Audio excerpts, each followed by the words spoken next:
Hello everyone, welcome to जमन academy YouTube channel. तो आज हम लोग डिस्कशन करने जा रहे हैं क्लास 10 साइंस का केमिस्ट्री पोर्शन। जैसा कि पिछले क्लास में डिस्कशन कर चुके थे, कुछ पोर्शन पढ़ चुके थे, कुछ शुरुआत ही हुई थी रासायनिक अभिक्रिया के बारे में। पहला ही चैप्टर था, पहला ही टॉपिक था रासायनिक अभिक्रिया के बारे में। रासायनिक अभिक्रिया के गुणधर्म, क्या क्या विशेषताएँ होती हैं, क्या क्या उसके लक्षण होते हैं। तो आज की क्लास को हम लोग आगे बढ़ाते हैं। सबसे पहले आप लोग जल्दी जल्दी वीडियो को शेयर कर दें। अगर चैनल पर नए हैं तो चैनल को सब्सक्राइब कर दें। तो लास्ट टाइम हम लोग जाने थे रासायनिक अभिक्रिया के बारे में।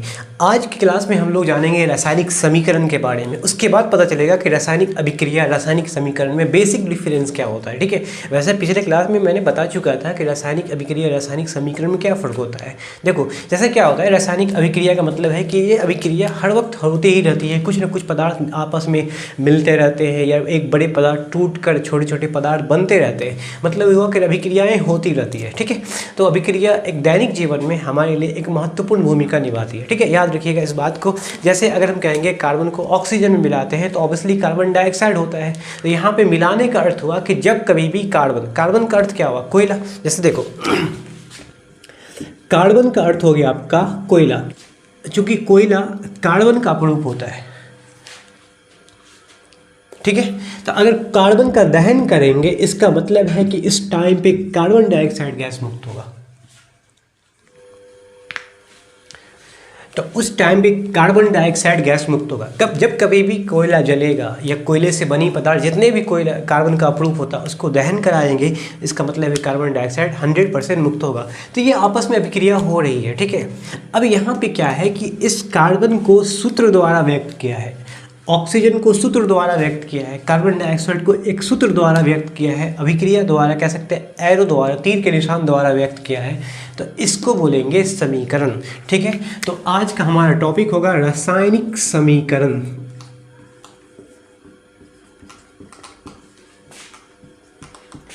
रासायनिक समीकरण, केमिकल इक्वेशंस।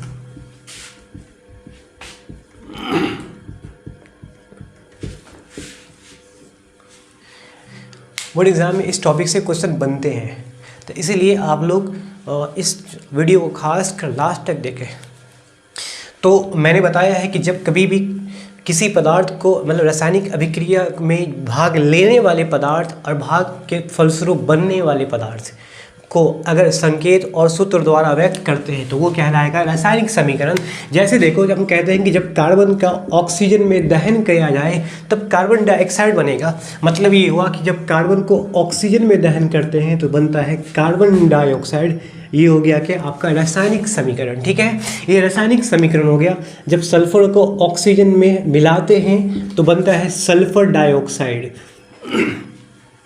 हाइड्रोजन गैस को ऑक्सीजन गैस से मिलाया, संघनन के फलस्वरूप बन गया जल, H2O। तो जितने के ये सब सारे के सारे क्या, एक रासायनिक अभिक्रिया है। रासायनिक अभिक्रिया को संकेत और सूत्र द्वारा व्यक्त किया। यहाँ पे संकेत है, यहाँ पर सूत्र है, हाइड्रोजन का सूत्र, ऑक्सीजन का सूत्र, यहाँ हो गया जल का अनुसूत्र हो गया। तो इनको अनुसूत्र द्वारा, संकेत द्वारा दर्शाते हैं तो वही कहलाएगा रासायनिक समीकरण। कुछ और एग्जाम्पल देखो, जब एक कैल्शियम कार्बोनेट को हम गर्म करते हैं तो गर्म करने के फलस्वरूप सूर्य प्रकाश में या गर्म करने के फलस्वरूप कैल्शियम कार्बोनेट टूट जाएगा कैल्शियम ऑक्साइड में प्लस कार्बन डाइऑक्साइड में। मतलब है कि इसमें एक पदार्थ जो भाग लिया है वो दो पदार्थों में क्या हो गया, बट गया। तो ये भी एक तरह का क्या हो गया, रासायनिक समीकरण हो गया। ठीक है, तो ये था बेसिक चीज, रासायनिक समीकरण। अब हमें जानना है कि रासायनिक समीकरण, कुछ रासायनिक समीकरण ऐसे होते हैं जिसमें पदार्थ से पहले भाग लेने वाले पदार्थ, अभिक्रिया में, रासायनिक समीकरण में भाग लेने वाले पदार्थ और अभिक्रिया के फलस्वरूप बनने वाले पदार्थ में अंतर आ जाता है। उसके द्रव्यमान में, उसके परमाणु की संख्या में कमी आ जाती है। देख सकते हो, जैसे एग्जाम्पल देखो कि पहले और दूसरे एग्जाम्पल में देखो, कार्बन, यहाँ कार्बन भाग लेने वाले पदार्थ में ऑक्सीजन 2, यहाँ भी ऑक्सीजन 2 हो गया। इसमें देखोगे सल्फर 1 ऑक्सीजन 2, यहाँ पे सल्फर 1 ऑक्सीजन 2, कार्बन 1, यहाँ भी कार्बन 1, ऑक्सीजन का 2 अणु है, यहाँ भी ऑक्सीजन का 2 अणु है। तो इसका मतलब है कि ये अभिक्रिया में कोई भी पदार्थ का निर्माण और विनाश नहीं हुआ है। इस अभिक्रिया में देख सकते हैं तो बेसिक चीज़ ये होता है कि रासायनिक अभिक्रिया में भाग लेने वाले पदार्थ और भाग के फलस्वरूप अभिक्रिया के फलस्वरूप बनने वाले पदार्थ में के दरम्यान में कमी आ जाती है। ये रासायनिक अभिक्रिया में खासकर देखा गया है कि कुछ रासायनिक अभिक्रिया ऐसे होते हैं जो अभिक्रिया के दौरान अभिक्रिया के फलस्वरूप भाग बनने वाले पदार्थ और अभिक्रिया से पहले भाग लेने वाले पदार्थ के दरम्यान में कमी आ जाएगी। जैसे पहला और दूसरा एग्जाम्पल हम देखते हैं, इनफैक्ट चौथा भी एग्जाम्पल देखोगे तो पहले समीकरण में देखो कार्बन 1 है, यहाँ भी कार्बन 1, मतलब है कि कार्बन के दरम्यान में कोई कमी नहीं आई है। कार्बन का जितना परमाणु है उतना ही परमाणु बना हुआ है। ऑक्सीजन का 2 परमाणु, ऑक्सीजन का भी 2 परमाणु। इसका मतलब है कि अभी ये समीकरण, ये अभिक्रिया ऐसा है जिसमें कोई भी पदार्थ का निर्माण और विनाश नहीं हुआ है। मतलब है कि जितना कार्बन है, जितना ऑक्सीजन है उतना ही बना है। इस अभिक्रिया में देखोगे 1 सल्फर, ऑक्सीजन का 2 परमाणु, यहाँ भी ऑक्सीजन का 2 परमाणु। तो दूसरी अभिक्रिया में पदार्थ का कोई भी विनाश और निर्माण नहीं हुआ है। लेकिन तीसरे वाले में देखेंगे हाइड्रोजन का 2 परमाणु, अभिक्रिया के फलस्वरूप बनने वाला हाइड्रोजन का वो भी 2 परमाणु। लेकिन यहाँ देखेंगे ऑक्सीजन का 2 परमाणु, यहाँ देखोगे आप ऑक्सीजन का 1 परमाणु है। इसका अर्थ हुआ कि इस अभिक्रिया में, इस समीकरण में 1 परमाणु क्या हो गया, ऑक्सीजन का लॉस हो गया है, मतलब विनाश हो गया है। 1 परमाणु ऑक्सीजन का लॉस हो गया, विनाश हो गया है। चौथे वाले में देखो कैल्शियम का 1 परमाणु, यहाँ भी कैल्शियम का 1 परमाणु, कार्बन का 1 परमाणु, यहाँ भी कार्बन का 1 परमाणु, ऑक्सीजन का 3। अब इस साइड देखो ऑक्सीजन यहाँ 2 है, 1 ऑक्सीजन कैल्शियम के साथ मिला हुआ है, मतलब 3 ऑक्सीजन हो गया। इसका मतलब है कि पहला, दूसरा और चौथा एग्जाम्पल में पदार्थ का कोई भी निर्माण नहीं हुआ है, ना तो विनाश हुआ है। लेकिन तीसरे वाले में याद रखिएगा कि पदार्थ का निर्माण तो नहीं कर सकते बल्कि विनाश हुआ है, ठीक है, बल्कि पदार्थों का विनाश हुआ है। तो इसका अर्थ ये हुआ कि जब किसी भी रासायनिक समीकरण में दोनों ओर, याद रखिएगा दोनों ओर, एक ओर होता है अभिकारक, इसको हम अभिकारक कहते हैं, ठीक है। इस साइड बनने वाला पदार्थ क्या हो गया, प्रतिफल, मतलब कह सकते हैं उत्पाद भी कह सकते हो, ठीक है, दोनों कह सकते हो, प्रतिफल या उत्पाद कह सकते हो। तो रासायनिक अभिक्रिया में भाग लेने वाले पदार्थ और रासायनिक अभिक्रिया के दौरान बनने वाले पदार्थ, कहने का अर्थ हुआ कि अभिकारक और प्रतिफल में यदि परमाणुओं की संख्या बराबर हो तो उस रासायनिक समीकरण का नाम होगा संतुलित रासायनिक समीकरण।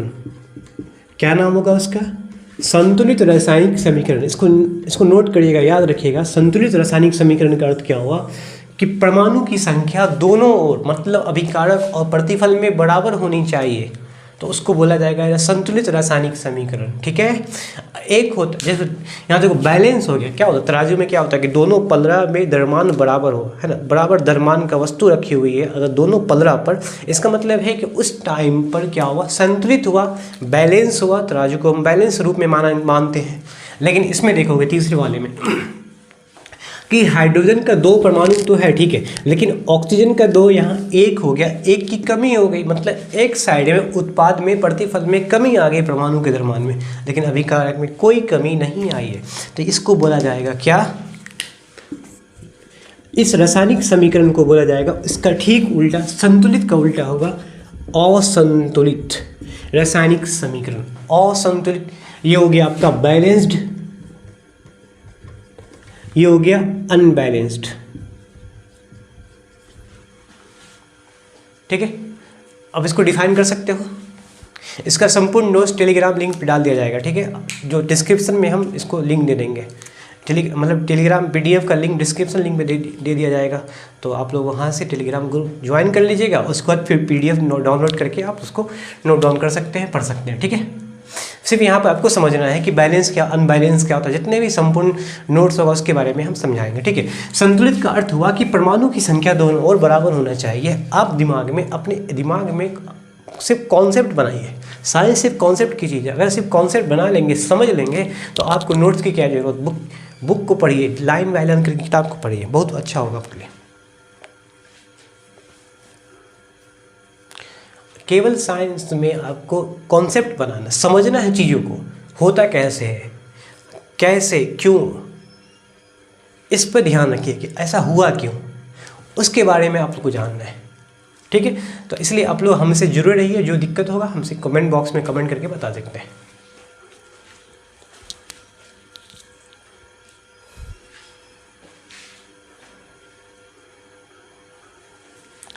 तो संतुलित का अर्थ समझ में आ गया कि परमाणु की संख्या दोनों ओर बराबर होनी चाहिए, अर्थात प्रतिफल में, अभिकारक में प्रतिफल में बराबर होनी चाहिए। तो इसका अर्थ हुआ कि उसको संतुलित रासायनिक समीकरण कहते हैं। यदि परमाणुओं की संख्या दोनों ओर बराबर नहीं हो तो असंतुलित होगा। क्या होगा? उसको क्या बोला जाएगा? असंतुलित बोला जाएगा। ठीक है, इसको ध्यान रखना है आपको। अब हम एक एक करके ध्यान रखेंगे कि संतुलित रासायनिक समीकरण में कौन कौन होगा, असंतुलित कौन होगा। एक चीज़ और, असंतुलित रासायनिक समीकरण को हम लोग बोलते हैं कंकाली समीकरण। क्या बोलते हैं? कंकालिक रासायनिक समीकरण। तो कुछ सवाल और भी देंगे हम कि जो संतुलित और असंतुलित का एग्जाम्पल लेके आपको समझ में आ जाएगा। ठीक है, चलो एक तरफ लिया जाए संतुलित रासायनिक समीकरण,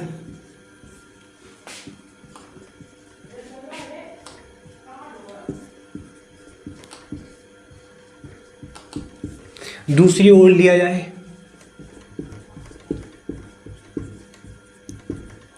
असंतुलित रासायनिक समीकरण। ठीक है, ये हो गया आपका बैलेंस्ड,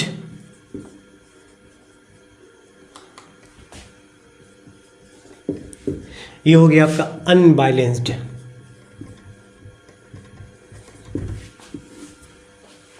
ठीक है, दोनों का एग्जाम्पल लेते हैं। यदि कार्बन को ऑक्सीजन में मिला दिया जाए तो बनेगा कार्बन डाइऑक्साइड। ये संतुलित रासायनिक समीकरण में आ जाएगा। ठीक है, सल्फर को ऑक्सीजन में मिला दिया जाए, दहन किया जाए तो सल्फर डाइऑक्साइड बनेगा, ये भी संतुलित में आ जाएगा। हाइड्रोजन गैस को ऑक्सीजन गैस से अभिक्रिया कराने पर, संघनन कराने पर जल बनेगा, H2O बनेगा। इसमें देख सकते हो कि हाइड्रोजन का 2 परमाणु, यहाँ भी 2 परमाणु, ऑक्सीजन का 2 परमाणु, ऑक्सीजन का 1 परमाणु, बल्कि यहाँ ऑक्सीजन के 1 परमाणु का क्या हो गया, यहाँ पर विनाश हुआ है, लॉस हुआ है। विनाश मतलब लॉस हुआ है। ठीक है, और हाइड्रोजन गैस को क्लोरीन गैस से मिला दिया जाए तो बन जाएगा HCl, हाइड्रोक्लोरिक अम्ल। सूर्य प्रकाश में अभिक्रिया संभव है ये वाली। ठीक है, तो हाइड्रोजन का 2 परमाणु, यहाँ 1 परमाणु, क्लोरीन का 2 परमाणु, क्लोरीन का 1 परमाणु। यहाँ भी पदार्थों का क्या हुआ है, नुकसान हुआ है। हाइड्रोजन का 2 यहाँ 1 हो गया, क्लोरीन का 2 यहाँ 1 हो गया। यहाँ भी पदार्थों का क्या हुआ है, विनाश हुआ है, लॉस हो गया। टोटली परमाणु, एक पदार्थ क्या हो गया यहाँ पर, हाइड्रोजन का परमाणु, ऑक्सीजन का परमाणु लॉस हो गया। ठीक है, कुछ और एग्जाम्पल देखो। जब नाइट्रोजन गैस को हाइड्रोजन गैस से मिलाते हैं, हैबर्स प्रोसेस, निकेल प्लेडियम उत्प्रेरक उपस्थिति में, उत्प्रेरक के बारे में जानते हो आप लोग, बताया गया था आप लोगों को। उत्प्रेरक होता है वह पदार्थ जो अभिक्रिया को फास्ट कर देगा। यहाँ पे निकेल या प्लेडियम उत्प्रेरक का काम करेगा। चूँकि हाइड्रोजन और नाइट्रोजन की अभिक्रिया को तेज़ करना है तो बन जाएगा क्या, अमोनिया गैस NH3 बनेगा। ठीक है, तो अब देखोगे नाइट्रोजन का 1 परमाणु यहाँ, नाइट्रोजन का 2 परमाणु यहाँ हो गया, नाइट्रोजन का 1 परमाणु, हाइड्रोजन का 2 परमाणु, हाइड्रोजन का 3 परमाणु। यहाँ पर क्या हुआ है, नाइट्रोजन का 2 परमाणु से 1 हो गया। इट मीन्स कि यहाँ पर विनाश हुआ है, टोटली लॉस हो गया है। अब हाइड्रोजन देखो, हाइड्रोजन 2 है तो हो गया यहाँ पर हाइड्रोजन 3। यहाँ पे परमाणु का क्या हो गया है, निर्माण हुआ है। इसको निर्माण बोलते हैं, मतलब एक बना गया, बढ़ गया। यहाँ पे एक नुकसान हो गया, यहाँ पे 2 से 1 हो गया, यहाँ पे हाइड्रोजन 2 से 3 हो गया। यहाँ निर्माण हुआ है, यहाँ एक नुकसान हो गया। यही होता है असंतुलित रासायनिक समीकरण। ठीक है, ये बेसिक डिफरेंस हो गया। कुछ और एग्जांपल ले लो, जैसे कैल्शियम कार्बोनेट को गर्म करते हैं तो कैल्शियम ऑक्साइड बनता है और कार्बन डाइऑक्साइड बनता है। तो कैल्शियम का 1 परमाणु दोनों ओर बराबर है, कार्बन का 1 परमाणु दोनों ओर बराबर है, ऑक्सीजन का 3 परमाणु, यहाँ ऑक्सीजन अच्छा, ये देखोगे कि किसी एक पदार्थ में ऑक्सीजन को काउंट नहीं करना है, बल्कि प्रतिफल में टोटली जितना भी पदार्थ होगा उन सभी पदार्थों में ऑक्सीजन को गिनती करना है, या किसी भी पदार्थ को गिनती करना है, चाहे वो प्रतिफल में हो, चाहे वो प्रतिफल में हो, चाहे वो अभिकारक में हो। ठीक है, जितना पदार्थ होगा उन सभी में किसी भी परमाणु को काउंट किया जाएगा, गिना जाएगा। तो देखो ऑक्सीजन का 1 2 कितना हो गया आपका, 3 परमाणु हो गया। तो यहाँ ये अभिक्रिया किस में आ जाएगा, संतुलित रासायनिक समीकरण में आ जाएगा। ठीक है, जब कैल्शियम ऑक्साइड को मिलाते हैं, कैल्शियम ऑक्साइड में जल मिला लो, पानी, तो उसका रंग जो हो गया वो दुधिया हो गया। इट मीन्स कि कैल्शियम हाइड्रोक्साइड बन गया। अब बताओ ये हो गया संतुलित या असंतुलित? क्योंकि कैल्शियम का 1 परमाणु है, यहाँ भी कैल्शियम का 1 परमाणु, ठीक है। ऑक्सीजन का 1 परमाणु, यहाँ भी ऑक्सीजन, नहीं, इस साइड देखोगे ऑक्सीजन कितना है, यहाँ देखो इस अभिक्रिया में कैल्शियम बाईं ओर कितना है, 1 है। ऑक्सीजन कितना, 1 और 1 2 है। हाइड्रोजन कितना है, केवल 2 है। अब देखते हैं अभिकारक में, उत्पाद में, इस साइड कैल्शियम कितना है, 1 हो गया। ऑक्सीजन कितना, तो देखो OH का होल 2, इसका अर्थ हो गया कि ऑक्सीजन भी 2 है और हाइड्रोजन भी 2 है। ठीक है, ऑक्सीजन भी 2 और हाइड्रोजन भी 2, मतलब ऑक्सीजन 2 और हाइड्रोजन भी क्या हो गया, 2। तो अब इसमें देखो कि इस रासायनिक समीकरण में जो ये पदार्थ दिया हुआ है, यहाँ पे कैल्शियम 1, ऑक्सीजन 2, ठीक है, हाइड्रोजन भी 2, हाइड्रोजन भी 2। तो ये अभिक्रिया किस में आ जाएगा, संतुलित रासायनिक समीकरण में आ जाएगा। ठीक है, चलो सबसे पहले हम ये जानेंगे कि दिए गए पदार्थों में परमाणु की परमाणु संख्या, मतलब परमाणु की परमाणुकता क्या है, उस पदार्थ में परमाणु की मतलब कितने परमाणु भाग ले रहे हैं। उसके बाद फिर हम समझेंगे कि संतुलित और असंतुलित के बारे में बेसिक डिफरेंस क्या होगा। जैसे देखो कैल्शियम कार्बोनेट लिखते हैं, तो इसमें याद रखिएगा आप कि कैल्शियम 1 है, कैल्शियम की 1 संख्या है, कार्बन की संख्या कितना है, 1, और ऑक्सीजन कितना है, इसमें इस पदार्थ में ऑक्सीजन है 3। कैल्शियम कार्बोनेट में कैल्शियम 1, कार्बन 1, ऑक्सीजन 3। उसी तरह से अगर हम बोलेंगे H2SO4, तो इसमें पदार्थ में देखिएगा कि हाइड्रोजन का 2 परमाणु, सल्फर का 1 परमाणु, ऑक्सीजन का 4 परमाणु।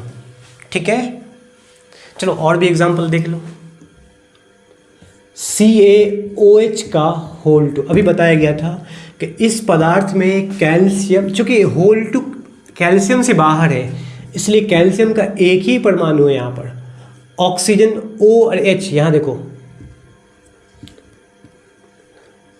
OH का होल 2 दिया हुआ है, इसका मतलब है कि ऑक्सीजन का 2 परमाणु और हाइड्रोजन का भी क्या होगा, 2 परमाणु हो जाएगा। ठीक है, ऑक्सीजन और हाइड्रोजन दोनों का 2 परमाणु हो जाएगा। कुछ और एग्जाम्पल देखो, Al2OH का होल 3, एल्युमिनियम हाइड्रोक्साइड, इस पदार्थ में एल्युमिनियम कितना है, 2, ऑक्सीजन कितना है, OH का होल 3 दिया हुआ है। ठीक है, तो ऑक्सीजन कितना है, 3, हाइड्रोजन कितना है, यहाँ भी 3 दिया हुआ है। ठीक है, तो इसको ध्यान रखेंगे आप लोग। हाँ, अब समझना है बेसिक चीज़, आप लोग को अब समझना है कि वो क्या समझाना चाह रहा हूँ मैं। अगर हम बोलेंगे हाइड्रोजन, तो हाइड्रोजन यहाँ पे केवल एक तत्व है, तत्व के रूप में, जो संकेत के रूप में लिखते हैं, है ना, या हम कह सकते हैं तत्वों का एक परमाणु के रूप में भी लिख सकते हैं। यदि हाइड्रोजन को हाइड्रोजन गैस के रूप में लिखा जाए तो कभी भी हाइड्रोजन, कोई भी गैस एक परमाणु अणु के रूप में उपस्थित नहीं होगा, अस्थायी नहीं होगा, अनस्टेबल होगा, अस्थायी होगा, एक परमाणु अणु के रूप में नहीं होगा। इसको 2 के रूप में लिखेंगे, H2, तो हाइड्रोजन का 2 परमाणु हो गया। ठीक है, यहाँ पर हाइड्रोजन का कितना परमाणु, ये हाइड्रोजन गैस है, क्या है ये, हाइड्रोजन गैसीय स्टेट में, गैसीय अवस्था में है। इसी हाइड्रोजन में अगर हम यहाँ पर, अब इसमें देखोगे कि इस हाइड्रोजन में हाइड्रोजन का, ठीक है, हाइड्रोजन का 1 अणु है, ये हो गया हाइड्रोजन का 1 अणु। जिसको हम कहते हैं H2। अगर इस H2 में 2 गुना कर दिया जाए तो ये हो जाएगा हाइड्रोजन का 2 अणु। ठीक है, ये हो जाएगा आपका हाइड्रोजन का 2 अणु हो जाएगा। 3 गुना कर दिया जाए तो हाइड्रोजन का 3 अणु हो जाएगा। अब बात करेंगे कि गुना करने के बाद परमाणु की संख्या कितनी होगी इसमें। तो इस वाले में देखोगे 3H2 में देखोगे हाइड्रोजन की परमाणु हाइड्रोजन की कुल संख्या कितना है, तो यहाँ पे पहले से 2 है। 3 गुना करने का अर्थ ये हुआ कि वो हो जाएगा 3 दूना 6, यहाँ पे हाइड्रोजन 6 हो जाएगा। ऑक्सीजन देखो O2, तो यहाँ पर ऑक्सीजन कितना है 2। अगर 5 गुना कर दिया जाए तो 5 को 2 से गुना करेंगे तो ऑक्सीजन का 10 परमाणु है। ठीक है, ऑक्सीजन का 10 परमाणु 5O2। मतलब ये हुआ कि कभी भी परमाणु में अणु की संख्या निकालना हो तो उसके आगे मल्टीप्लाई कर देते हैं। अगर 2 हाइड्रोजन का 2 अणु चाहिए तो 2 से गुना कर दो, हाइड्रोजन का 3 अणु चाहिए 3 से गुना कर दो, ऑक्सीजन का 5 अणु चाहिए 5 से गुना कर दो। तो उस तरह से वो गुना होकर ऑक्सीजन की परमाणु संख्या मतलब ऑक्सीजन की कुल परमाणु आ जाएगा। ठीक है, अगर हम देखेंगे जल में देखो H2O, तो यहाँ जल का 1 अणु हो गया, 1 अणु है पानी का। यदि इसे 3 से गुना कर दिया जाए तो गुना करेंगे, याद रखिएगा गुना करने का तरीका है कि उसको आगे गुना करना है H2O को, ना कि यहाँ गुना करना है।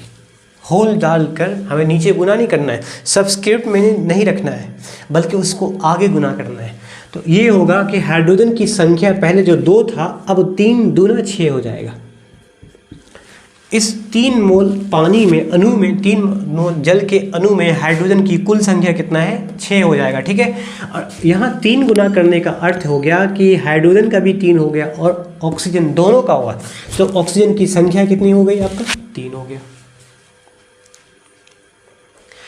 अब हम इससे ये समझ में आया है कि जब किसी पदार्थ में बराबरी करने के लिए किसी दूसरे पदार्थ को मिला सकते हैं। अभी हमने देखा है कि रासायनिक समीकरण 2 तरह का, एक संतुलित रासायनिक क्रम, एक असंतुलित जिसको हम कंकाली बोलते हैं। तो याद रखिएगा कि एक द्रव्यमान संरक्षण का नियम कहता है कि रासायनिक अभिक्रिया के दौरान पदार्थ का विनाश या निर्माण नहीं होगा। ठीक है, रासायनिक अभिक्रिया के दौरान पदार्थ का निर्माण या विनाश नहीं होना चाहिए। अगर ऐसा हुआ तो वो रासायनिक समीकरण या रासायनिक अभिक्रिया गलत हो जाएगा। जैसे देखो क्यों गलत हो जाता है, तो ये समझाने का मकसद ये था कि अभी हमने बताया है कि रासायनिक समीकरण 2 तरह का होता है, एक संतुलित मतलब बैलेंस, एक होता है असंतुलित मतलब अनबैलेंस। बैलेंस की स्थिति कब होगी, जब दोनों ओर मतलब अभिकारक प्रतिफल में परमाणु की संख्या बराबर हो, है ना। अभिकारक में प्रतिफल में परमाणु की संख्या दोनों ओर बराबर हो तो वो संतुलित होगा। असंतुलित में क्या होता है कि अभिकारक और प्रतिफल में परमाणु की संख्या बराबर नहीं हो, तो उसे बोलते हैं असंतुलित रासायनिक समीकरण। अब देखो कि रासायनिक समीकरण में जो बैलेंस है ना, तो सेम यहाँ पे वही कॉन्सेप्ट हो गया कि जब रासायनिक समीकरण पहले से संतुलित है तो उसे बैलेंस संतुलित करने की ज़रूरत नहीं है, लेकिन जो असंतुलित है अनबैलेंस है उसे बराबर करना है, संतुलित करना है। मतलब जिसमें पदार्थ निर्माण हो रहा था, याद करो, जिसमें पदार्थ का विनाश हो रहा था उसे रोकना है कि पदार्थ अगर निर्माण हो गया तो उसे फिर भी हमें बराबर करना है, संतुलित करना है। तो उसके लिए कुछ खास नियम होता है। अब सवाल है कि रासायनिक समीकरण को संतुलित बैलेंस क्यों करते हैं, तो इसका अर्थ हुआ कि जितने भी रासायनिक समीकरण होते हैं चाहे वो बैलेंस हो या अनबैलेंस, रासायनिक समीकरण, प्रत्येक रासायनिक समीकरण द्रव्यमान संरक्षण का एक नियम होता है कि इस मतलब द्रव्यमान संरक्षण का नियम, law of conservation of mass, इस नियम पर आधारित होता है रासायनिक समीकरण। ठीक है, तो अगर इस नियम पर आधारित हो गया कि इसका अर्थ हो गया, इस संरक्षण का नियम का अर्थ होता है रासायनिक अभिक्रिया के दौरान पदार्थ जो भाग लेने वाला पदार्थ होता है, रासायनिक अभिक्रिया के फलस्वरूप बनने वाला पदार्थ में कोई कमी नहीं होना चाहिए। यदि कमी हो गया, यदि द्रव्यमान में अस्थायी कमी आ गई या कुछ कमी आ गई, इसका मतलब है कि वो रासायनिक समीकरण नहीं कहलाएगा। ठीक है, यदि फिर भी उसको आप समीकरण कह रहे हो तो उस टाइम पे द्रव्यमान संरक्षण का नियम, law of conservation of mass क्या होगा, गलत हो जाएगा।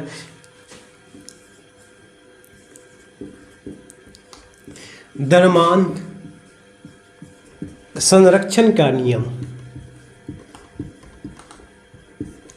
है ना, द्रव्यमान संरक्षण का नियम। इस नियम के अनुसार याद रखिएगा, सबसे पहले हम जानते हैं कि इस नियम के अनुसार होता है क्या है, कि इस नियम के अनुसार ये होता है कि रासायनिक अभिक्रिया के में भाग लेने वाला पदार्थ और उसके दौरान बनने वाला पदार्थ में कमी नहीं आना चाहिए। जैसे हम कार्बन को ऑक्सीजन में दहन किया तो बन गया कार्बन डाइऑक्साइड, तो ये मतलब इस अभिक्रिया में कार्बन की एक संख्या दोनों ओर बराबर है, ऑक्सीजन की दोनों संख्या बराबर है। इसका अर्थ होगा कि इस अभिक्रिया में ये नियम लागू पूरी तरह से होगा। ठीक है, हाइड्रोजन गैस को ऑक्सीजन गैस के साथ मिला दिया तो बन गया जल, पानी बन गया। ठीक है, हाइड्रोजन का 2 परमाणु, यहाँ भी हाइड्रोजन का 2 परमाणु, ऑक्सीजन का 2 परमाणु, यहाँ ऑक्सीजन का 1 परमाणु। इस अभिक्रिया में ये नियम लागू नहीं होगा, क्योंकि ये नियम ये कहता है कि रासायनिक अभिक्रिया के फलस्वरूप पदार्थों का ना तो विनाश होता है, इस पदार्थ का ना तो विनाश होना चाहिए, इसी पदार्थ का ना तो निर्माण होना चाहिए। ठीक है, तो इस अभिक्रिया में ऑक्सीजन का विनाश हो रहा है, इसका अर्थ होगा कि ये नियम गलत हो जाएगा।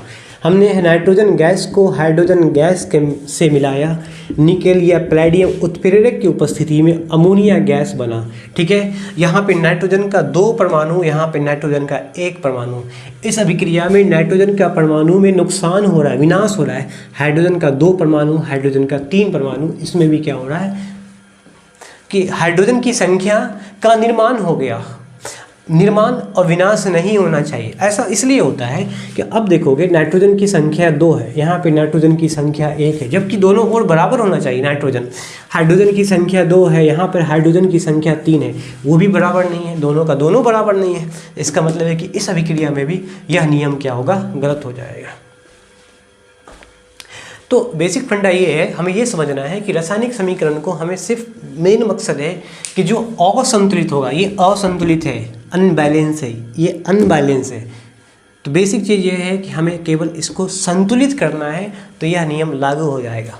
दुनिया में कोई भी अभिक्रिया होगी, कोई भी किसी भी प्रकार की रासायनिक अभिक्रिया है, उन सभी अभिक्रिया में यह नियम लागू होता है। इस नियम को देख के ही ये नियम कहता है कि अभिक्रिया के दौरान अभिक्रिया के में भाग लेने वाला पदार्थ और अभिक्रिया के दौरान बनने वाला पदार्थ में कोई कमी नहीं आनी चाहिए।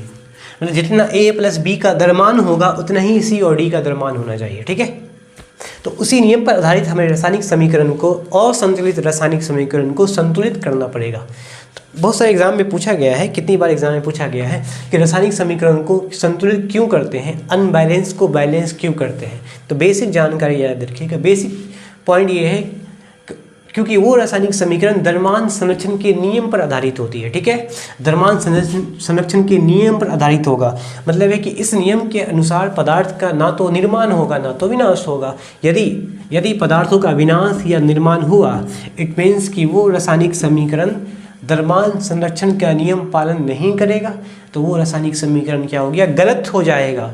मतलब ये हो गया गलत होने का अर्थ कि जितना भी रासायनिक समीकरण असंतुलित है वो सारे के सारे क्या होते हैं, गलत होते हैं। ठीक है, उसको हमें बैलेंस करना है, सबसे पहले बैलेंस करना है, संतुलित करना है। तो चलो अब हम लोग सीखते हैं कि रासायनिक समीकरण को बैलेंस कैसे करते हैं। रासायनिक समीकरण को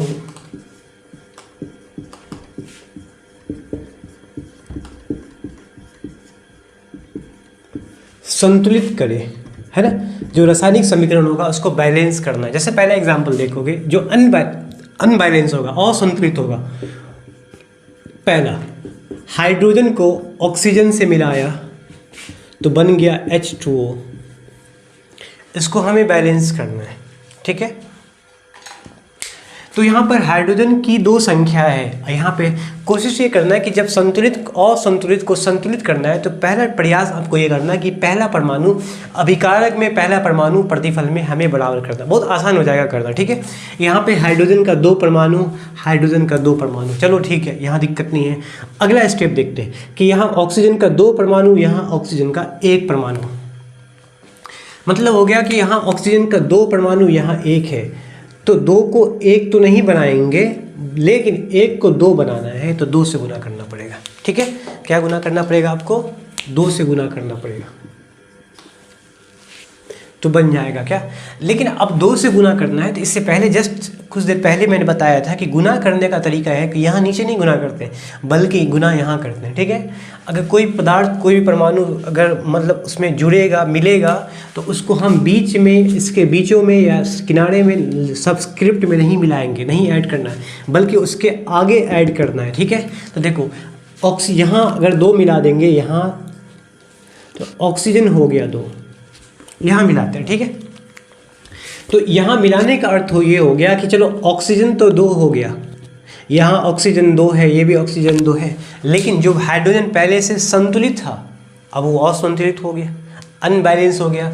यहाँ हाइड्रोजन 2 है, यहाँ हाइड्रोजन 2 और 2 ना 4, हाइड्रोजन का 4 परमाणु, यहाँ हाइड्रोजन का 2 परमाणु, तो पुनः यहाँ वापस इसको 2 से गुना कर दो, तो अभी हो गया, बैलेंस हो जाएगा, है ना। हाइड्रोजन का 4 परमाणु यहाँ भी हो गया, यहाँ भी हो गया, ऑक्सीजन का 2 परमाणु यहाँ भी हो गया, यहाँ भी हो गया, क्योंकि गुना हमें करना है, यहाँ गुना करना है, यहाँ नहीं करना है। दूसरा सवाल ले लो, हाइड्रोजन गैस को क्लोरीन गैस से मिलाया, ठीक है, केवल सूर्य प्रकाश में, तो प्रतिफल बनने वाला पदार्थ, उत्पाद बनने वाला पदार्थ है HCl, हाइड्रोक्लोरिक अम्ल हो जाएगा। अब इसमें देखोगे हाइड्रोजन का 2 परमाणु है, यहाँ पर हाइड्रोजन का 1 परमाणु है, तो पहले पदार्थ को पहले पदार्थ से हमें बराबर करना, बेसिक फंडा ये होना चाहिए। हाइड्रोजन का 2 परमाणु, यहाँ हाइड्रोजन का 1 परमाणु, यहाँ 2 अब मिला दो, यहाँ पे 2 ऐड कर दोगे, तो अब क्या होगा कि हाइड्रोजन तो 2 हो गया, यहाँ भी हाइड्रोजन 2 हो गया। अब देखते हैं हमारा अगला स्टेप क्या है, क्लोरीन को मिलाना, ठीक है।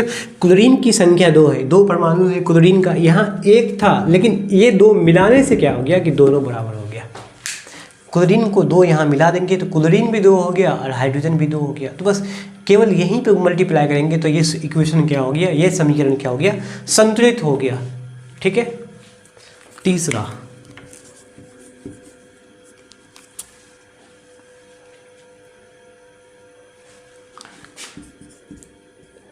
सोडियम को क्लोरीन गैस से मिलाते हैं, सोडियम धातु है, क्लोरीन अधातु है, इसको मिलाते हैं तो बनता है आपका NaCl, सोडियम क्लोराइड बनेगा, ठीक है। इस अभिक्रिया में देखोगे कि सोडियम का 1 परमाणु, यहाँ भी सोडियम का 1 परमाणु, चलो अब तक सही है। अगला स्टेप होगा क्लोरीन को बराबर करना, क्लोरीन का 2 परमाणु, यहाँ क्लोरीन का 1 परमाणु है, ठीक है। तो अब क्या करेंगे कि क्लोरीन के 2 परमाणु, यहाँ 1 को 2 बनाने के लिए 2 गुना करना पड़ेगा, बल्कि यहाँ और यहाँ नहीं, बल्कि हमें आगे गुना करना पड़ेगा यहाँ पर। तो यहाँ 2 गुना करने से ये होगा कि क्लोरीन तो 2 हो गया, क्लोरीन की परमाणु संख्या बराबर आ गया, लेकिन सोडियम की जो संख्या है यहाँ 1 है, यहाँ 2, इसका मतलब है कि सोडियम बिगड़ जाएगा, तो उसको फिर से बराबर करने के लिए यहाँ से 2 से पुनः मल्टीप्लाई कर देते हैं, ठीक है।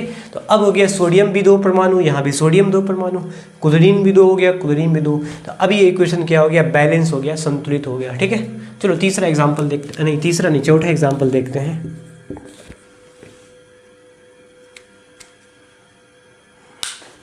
जब आयरन को ऑक्सीजन गैस में मिलाया गया है तो बन जाएगा Fe2O3, फेरिक ऑक्साइड बनेगा Fe2O3। यहाँ पे आयरन लोहा 1 है, यहाँ पर 2 है, तो सबसे पहले हमारा पहला जो परमाणु होगा, पहला पदार्थ होगा, उसको बराबर करना है। तो यहाँ पे लोहा का 1 पदार्थ है, यहाँ लोहा 2 पदार्थ है, तो यहाँ 2 मिलाएंगे, ठीक है, यहाँ 2 मिलाएंगे तो यहाँ भी 2 हो जाएगा। ऑक्सीजन का 2 परमाणु यहाँ पर है, यहाँ ऑक्सीजन का 3 परमाणु, यहाँ 2 है, यहाँ 3 है। अब बहुत दिक्कत हो गया इसमें कि 2 को 3 भी नहीं बना सकते, 3 को 2 भी नहीं बना सकते हैं। याद रखना है कि अगर 2 को 3 बनाना है तो कोई कहेगा 3/2 से गुना कर दो, है ना। 2 को 3 बनाने के लिए, 2 को 3 बनाने के लिए कोई कहेगा 3/2 से गुना कर दो, तो 3/2 से गुना करेंगे 3 तो बन जाएगा, लेकिन हमेशा याद रखना है कि परमाणु कोई भिन्न फ्रैक्शन के रूप में नहीं होगा, बल्कि एक पूर्णांक के रूप में होगा, इंटीजर फॉर्म में होगा, ठीक है, पूर्णांक के रूप में होगा, इसलिए हमें 3/2 नहीं गुना करना है। तो 2 को 3 भी नहीं बनाया जा सकता और 3 को 2 भी नहीं बनाया जा सकता, लेकिन दोनों साइड उसका अपोजिट गुना कर दो, 3 को इधर गुना कर दो, 2 को यहाँ गुना कर दो। इसको हमने गुना किया है, इस साइड में 3 गुना किया, इस साइड में 2 गुना किया, तो यहाँ 3 गुना करने पर यहाँ 2 गुना करेंगे, 2 की जबकि नीचे यहाँ नहीं बल्कि आगे गुना होगा, उस पदार्थ के आगे जिसमें सारा पदार्थ शामिल हो जाएगा। तो यहाँ हमने 3 गुना किया, यहाँ 2 गुना किया, तो ऑक्सीजन तो 6 हो गया, 3 दूना 6, यहाँ भी ऑक्सीजन 6 हो गया, लेकिन आयरन क्या हो गया, वो थोड़ा सा चेंज हो जाएगा। यहाँ पे लोहा पहले 2 था, अब क्या हो गया, यहाँ 4 हो गया।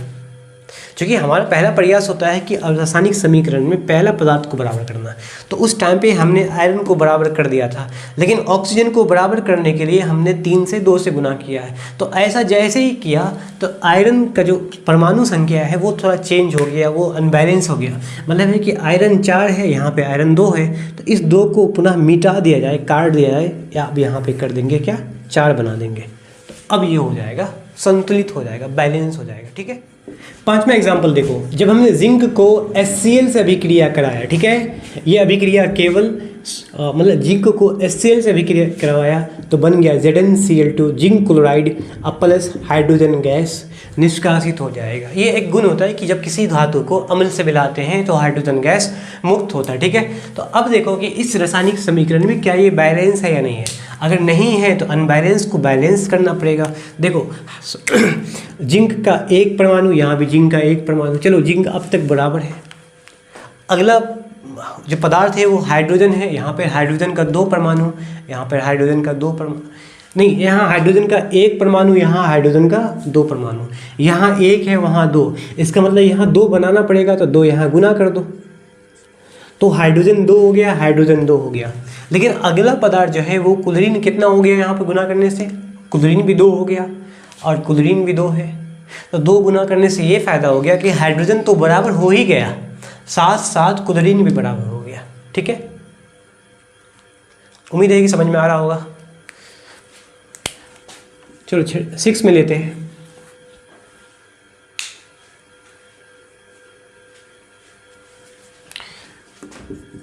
पोटेशियम क्लोराइड KClO3, KClO3 को हमने गर्म किया तो पोटेशियम क्लोराइड बन जाएगा और ऑक्सीजन गैस निष्कासित हो जाएगा। क्या ये संतुलित है? कैल्शियम 1 नहीं, potassium 1 potassium 1, chlorine 1 chlorine 1, oxygen 3 oxygen 2, असंतुलित है ये समीकरण।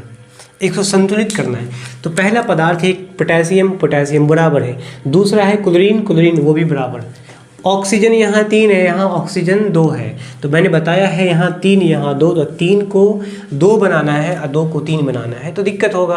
तो बेहतर ये है कि ऊपर उधर वाले को यहाँ गुना कर दो, यहाँ वाले को यहाँ गुना कर दो, मतलब 3 वाले को 2 गुना करना है, तो बीच में गुना नहीं करना है बल्कि यहाँ गुना करना है, इसमें 3 से गुना करना है यहाँ। ठीक है, यहाँ 3 से गुना करेंगे, यहाँ 2। ऑक्सीजन को बराबर करने के लिए हमने 2 से गुना किया, यहाँ ऑक्सीजन को बराबर करने के लिए 3 से गुना किया गया। तो इससे ऐसा करने से ये हो गया कि पोटेशियम 2 हो गया, यहाँ पोटेशियम 1 है, क्लोरीन भी 2 हो गया, यहाँ क्लोरीन भी 1 है, तो यहाँ 2 गुना कर दो, दोनों का दोनों बल्कि तीनों का तीनों संतुलित हो जाएगा।